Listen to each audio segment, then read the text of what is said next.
Assalamualaikum warahmatullahi wabarakatuh. Perkenalkan, kami dari perwakilan kelompok 10 akan mempresentasikan PPT kami yang berjudul Tata Kelola IT Perusahaan dan Akuntabilitas. Untuk kelompok 10 sendiri ada Mintan Ningrum, NIM E2B01 01942, dan saya sendiri Atala Mardani Yaswari, NIM E2B019001, dan Anissa Usoleha, NIM E2B019012. Untuk yang pertama saya bahas adalah pengembangan program etika. Yang A ada Code of Conduct Perusahaan. Kebutuhan tata kelola etis tidak hanya baik bagi bisnis perusahaan. Perusahaan perubahan terkini pada regulasi pemerintahan merubahkan ekspektasi secara signifikan. Dalam era meningkatkan pengawasan di mana perilaku tidak etis dapat mempengaruhi pencapaian tujuan perusahaan secara keseluruhan. Sangat dibutuhkan sistem tata cara kelolaan perusahaan menyediakan aturan serta akuntabilitas yang tepat untuk kepentingan stakeholders, bisnis, dan etika perusahaan. Mereka harus memastikan bahwa budaya etis telah bertujuan dengan efektif dan perusahaan. Hal ini membutuhkan code of conduct dan cara yang paling prudensial dalam menciptakan pemahaman mengenai perilaku yang tepat, memperkuat perilaku tersebut, dan menyajikan bahwa nilai yang mendasarinya didekatkan pada strategi dan operasi perusahaan. Oke. Yang selanjutnya ada pendedikasian kembali peran akuntan profesional. Seperti peristiwa Enron, Arthur Ernst dan WorldCom mengubah fokus akuntan profesional terhadap perannya sebagai orang yang dipercaya oleh publik. Reputasi dan eksistensi profesi oleh akuntan tersebut di masa depan telah menurunkan di mata publik, sehingga perbaikan serta kesuksesan kembali tergantung pada perubahan yang akan dilakukan. Enron merupakan perusahaan dari penggabungan antara Internot atau penyaluran gas melalui pipa dengan Hudson natural gas. Kedua perusahaan ini bergabung pada tahun 1985. Bisnis ini Enron bergerak dalam industri energi, kemudian melakukan diversifikasi usaha yang sangat luas, bahkan sampai pada bidang yang tidak kaitannya dengan industri energi. Diversifikasi usaha tersebut antara lain meliputi transaction, trading, commodity, non-energy, dan kegiatan bisnis keuangan. Kasus Enron mulai terungkap pada bulan Desember tahun 2021 dan terus menggelinding pada tahun 2002, berimplikasi sangat luas terhadap pasar keuangan global yang tidak ditandai dengan menurunnya harga saham secara drastis berbagai bursa efek di dalam dunia, mulai dari Eropa, Amerika, sampai Asia. Enron suatu perusahaan menduduki ranking 7 dari 5 perusahaan terkemuka di Amerika Serikat dan merupakan energi terbesar di AS, jatuh beranggut sehingga meninggalkan hutang yang hampir sebesar 31,2 miliar US dollar.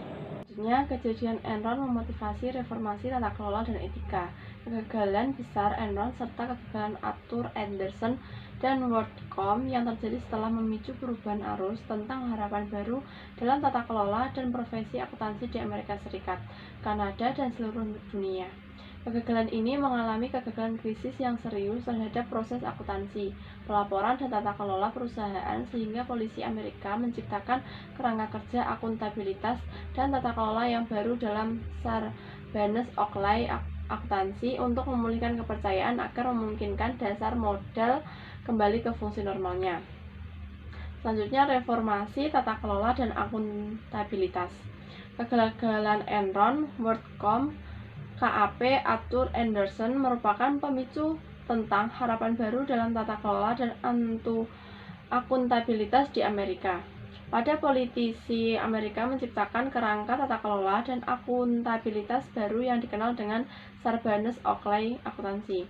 Kegagalan untuk mengidentifikasi dan mengelola resiko etika. Resiko etika terjadi ketika terdapat kemungkinan ekspektasi stakeholder tidak terpenuhi, menemukan resiko etika tentang untuk menghindari kehilangan dokumen dan stakeholder. Selanjutnya, pelanggaran pada Good Corporate Governance di kasus Enron terlihat jelas seperti berikut ini. Enron melanggar prinsip keterbukaan. Secara sederhana bisa diartikan sebagai keterbukaan informasi. Dalam mewujudkan prinsip ini, perusahaan dituntut untuk menyediakan informasi yang cukup, akurat, tepat waktu kepada segenap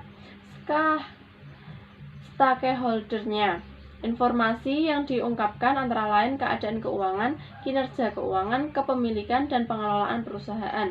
Keterbukaan dilakukan agar pemegang saham dan orang lain mengetahui keadaan perusahaan, sehingga nilai pemegang saham dapat ditingkatkan. Pada kasus Enron ini, terdapat data yang menyebutkan laporan keuangan Enron memiliki laba bersih yang meningkatkan naik 100 juta dibandingkan periode sebelumnya. CEO Enron tidak menjelaskan secara rinci tentang pembebasan biaya akuntansi khusus sebesar 1 miliar yang sesungguhnya menyediakan hasil aktual pada periode tersebut menjadi rugi 644 juta. Selanjutnya, Enron juga melanggar prinsip pertanggungjawaban. Bentuk pertanggungjawaban perubahan adalah kepatuhan perusahaan terhadap peraturan yang berlaku, di antaranya masalah pajak, hubungan industrial, kesehatan dan keselamatan kerja, perlindungan lingkungan hidup, pemeliharaan lingkungan bisnis yang kondusif bersama masyarakat, dan sebagainya. Dalam cerita ini, Enron akan sengaja memberikan dana pensiun yang sebagian besar diinvestasikan dalam bentuk saham. Dan dengan adanya kasus ini, harga saham Enron terus menurun sampai hampir tidak ada nilainya. Pengawai pun juga menanggung kerugiannya. Selanjutnya di sini ada tata kelola dan kerangka kerja akuntabilitas modern bagi pemegang saham dan pemangku kepentingan lainnya. Ekspektasi baru, yaitu kerangka kerja untuk mengembalikan kredibilitas pemangku kepentingan menemukan bahwa mereka bisa memiliki dampak yang signifikan terhadap pasar konsumen perusahaan, pasar modal, dan dukungan perusahaan yang ditawarkan oleh kelompok pemangku kepentingan lainnya, seperti karyawan dan pemberi pinjaman. Reputasi perusahaan bisa akan terpengaruh oleh pemangku kepentingan yang marah. Direksi dan eksekutif menyaksikan boikot, pengurangan pendapatan dan aliran laba, atau penolakan dari rektoran atau karyawan yang unggul, dan menemukan bahwa dukungan dari pemangku kepentingan sangat penting untuk pencapaian optimal untuk jangka menengah dan panjang perusahaan. Lalu selanjutnya ada beberapa direksi dan eksekutif menginginkan dukungan itu, dan dengan bantuan akademisi dan lainnya, sebuah tata kelola dan kerangka kerja akuntabilitas baru dikembangkan, lengkap dengan alat-alat dan teknik yang baru. Kasus pelanggaran etika yang berujung pada kegagalan bisnis, audit, dan tata kelola perusahaan, akuntabilitas kepada pemegang saham atau pemangku kepentingan, kapasitas bertumbuh dari pemangku kepentingan yang bukan pemegang saham untuk mempengaruhi pencapaian tujuan perusahaan dan meningkatkan sensitivitas mereka, merupakan daya tarik bagi perusahaan untuk mendorong dukungan pemangku kepentingan. Lalu karena kepentingan pemangku berpotensi menimbulkan konflik dengan beberapa kepentingan pemegang saham, banyak negara telah secara resmi mengubah undang-undang yang mengatur pendirian perusahaan untuk memungkinkan direksi untuk memperhitungkan kepentingan pemangku kepentingan bila mana tepat. Direksi harus memeriksa trade-off ataupun pertukaran kepentingan antara pemegang saham dan pemangku kepentingan dan memilih satu atau yang lain atau memilih solusi kombinasi. Selanjutnya yaitu kesimpulan. Dari kasus tersebut dapat disimpulkan bahwa Enron dan KAP atau Arthur Andersen sudah melanggar kode etik yang seharusnya menjadi pedoman dalam melaksanakan tugasnya dan bukan untuk dilanggar. Mungkin saja pelanggaran tersebut awalnya mendatangkan keuntungan bagi Enron, tetapi akhirnya dapat menjatuhkan kredibilitas bahwa menghancurkan Enron dan KAP atau Arthur Andersen.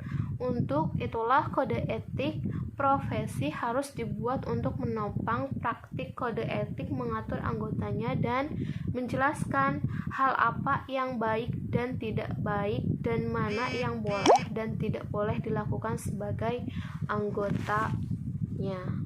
Mungkin itu yang dapat kami sampaikan, kurang lebihnya mohon maaf. Wassalamualaikum warahmatullahi wabarakatuh.